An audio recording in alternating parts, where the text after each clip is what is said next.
Hey, joining us now on the MARR Army Rock Show. I believe it's the second time we featured Red Tide Rising on the show.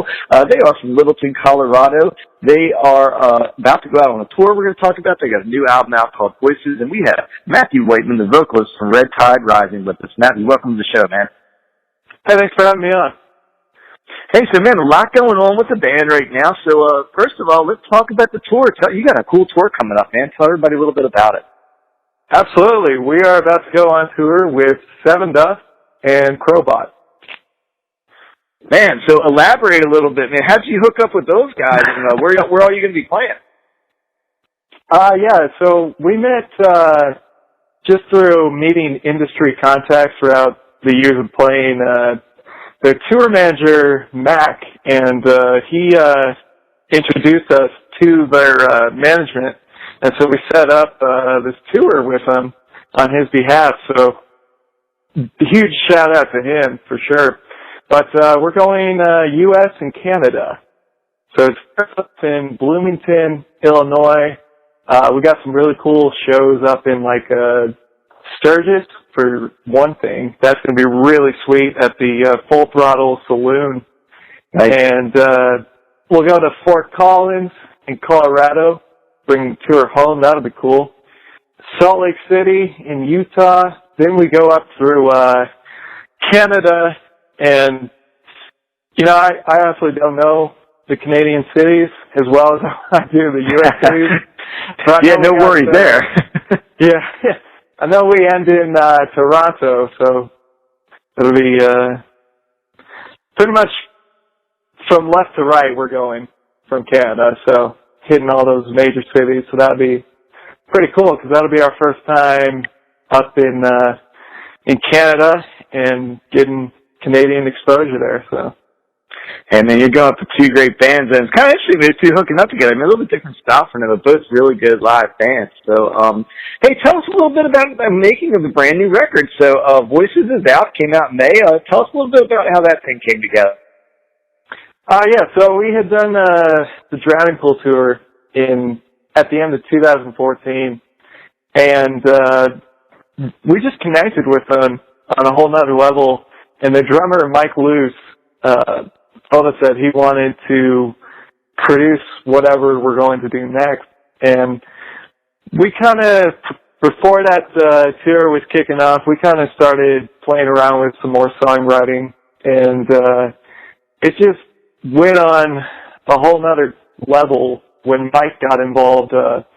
We did a bunch of demos, pre-production stuff here in Denver, and then we flew him out for about a 3-day weekend, and he basically fine-tuned all the stuff and put his input into it, and having him, who has gotten multiple platinum hits, Drowning Pool I think they have 5 studio albums now, all that, man, it was amazing to work with him.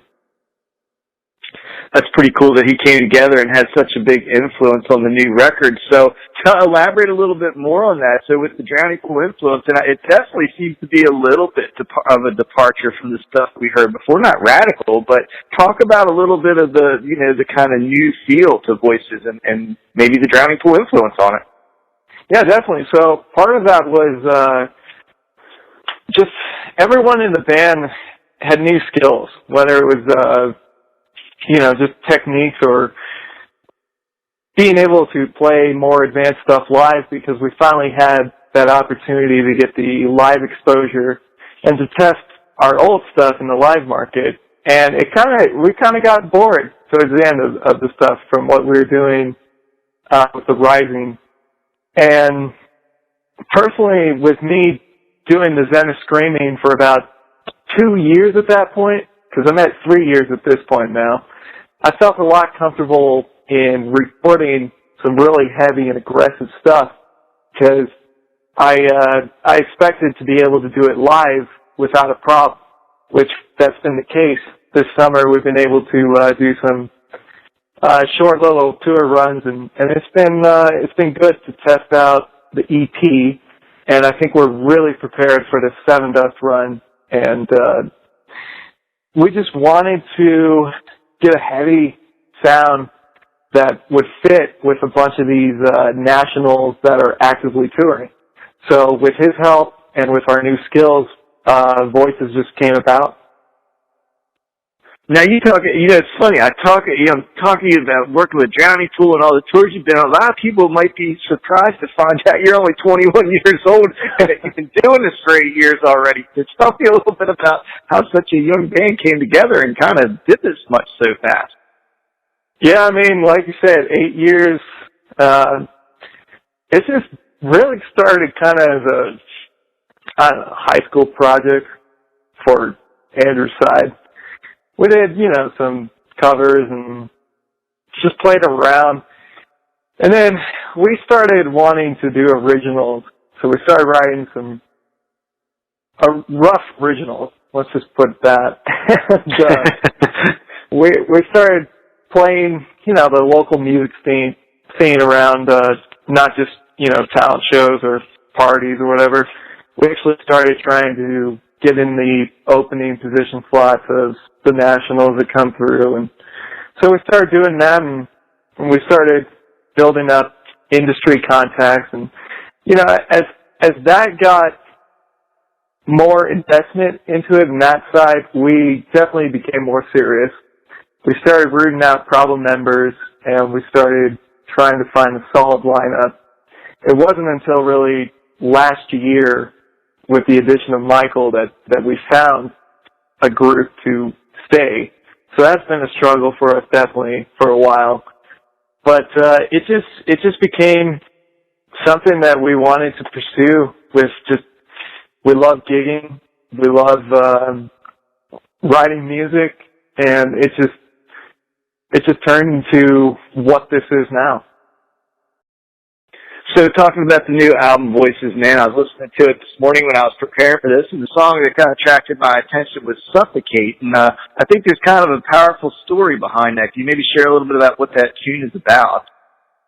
Yeah, Suffocate is, the whole album is kind of the struggles right now of just the whole current state of the music industry. And so Suffocate is the darker side of the addiction and all that stuff.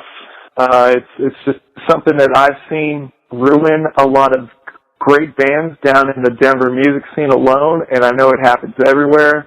So it's just one of those songs that we wanted to put into this EP that kind of tells the story of this survivor and the stuff that he goes through.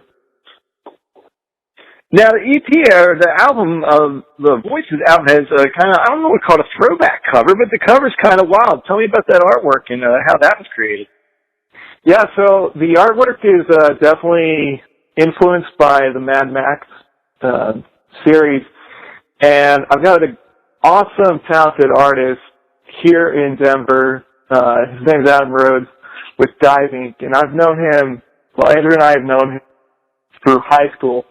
And the kid is just wickedly talented. He's done all of our covers before. So I basically went to him and I'm like, this is what it's about. It's about survival. I want it dark, but I want it showing something mysterious as well. And that's where that kind of shadow figure is behind our guy. And he literally just whipped it up in half a day. And it was like, will this do? Yeah. That about explains it, And it's just as easy as that. So, we've seen from your band before on some of the past album, a couple music videos out. Have you talked about one for this record? And I don't know if you're able to say which one you might be thinking about doing one for. If so, yeah, there's definitely talk about getting music video, if not a couple, done. I've been slowly piecing together some scripts because we're trying to do a story behind it. So what I really want to do is kind of do something similar to what Trivium did with their In Waves release. They had kind of a 3-part video series that kind of just kept continuing with each other. I think also Red does something similar. The hardest issue for us is just getting the production and the time to do it. Yeah. But we're definitely going to try.